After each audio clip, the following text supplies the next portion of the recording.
You are most yourself when you are alone.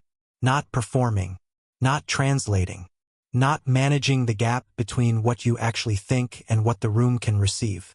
Just fully, quietly, uncomplicatedly yourself. And for most of your life, you have not been entirely sure whether that says something good about you or something that needs to be fixed. Psychology finally has a clear answer. And it is not the one most people expect. The preference you have for solitude is not avoidance. It is not unresolved social anxiety wearing a philosophical disguise. It is not loneliness that has been reframed into something more acceptable. It is a genuine psychological need, as real and as legitimate as any other need your mind and body produce, and it belongs to a specific cognitive and emotional profile that researchers have studied in detail. Understanding that profile changes not just how you see your preference for being alone, but how you understand nearly every pattern in your social life that has ever confused you. But before we get into what that profile actually looks like, there is one specific thing that happens in your mind when you are alone that does not happen any other way. Something productive, something restorative, something that your particular cognitive style requires in a way that most people around you simply do not. We will name that precisely before this video ends. And when we do, the preference you have carried, sometimes with quiet pride, sometimes with genuine uncertainty about whether it was healthy, will finally make complete sense. First, here is what psychology actually says about people who prefer being alone, and why the explanation is more interesting than anything you have probably heard before. For decades, the dominant framework for understanding social preference was a simple spectrum. Extroversion on one end, people who gain energy from social interaction. Introversion on the other, people who lose energy from social interaction and recover it in solitude.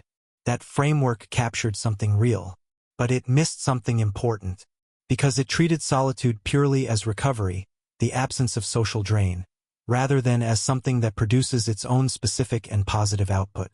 Recent psychology has moved significantly beyond that model.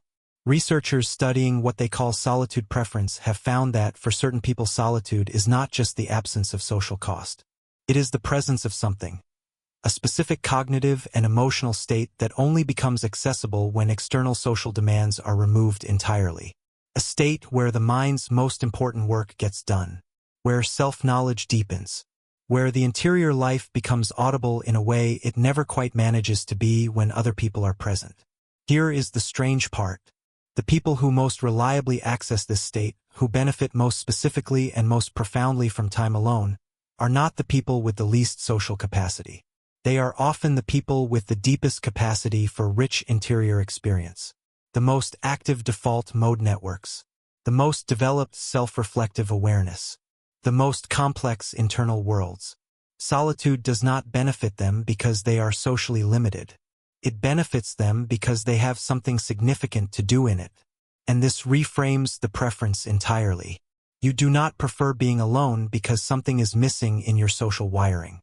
You prefer it because something is present in your interior world that requires a specific kind of quiet to fully engage with. Most people completely miss this distinction because the cultural narrative around solitude is almost universally deficit-based. People who prefer being alone are assumed to be avoiding something, pain, rejection, the effort of connection. The preference is read as a symptom rather than as a legitimate expression of genuine need. And that reading has probably followed you long enough that you have internalized some of it. Wondered, in your quieter moments, whether the preference was actually as healthy as it felt. It is, and here is why in specific terms. When you are alone, genuinely alone, without the background awareness of needing to be available to anyone, your mind enters a processing mode that social presence makes structurally impossible. Your default mode network, which handles self-reflection, memory consolidation, future thinking, and the integration of complex emotional experience, activates fully. Thoughts that had no room to complete themselves in the presence of social demands finally run to their actual conclusions. Emotions that were too compressed by the requirements of interaction to be fully felt get the space they were waiting for. Questions you were carrying without knowing you were carrying them surface and begin to find their answers. This is not passive rest. It is active interior work.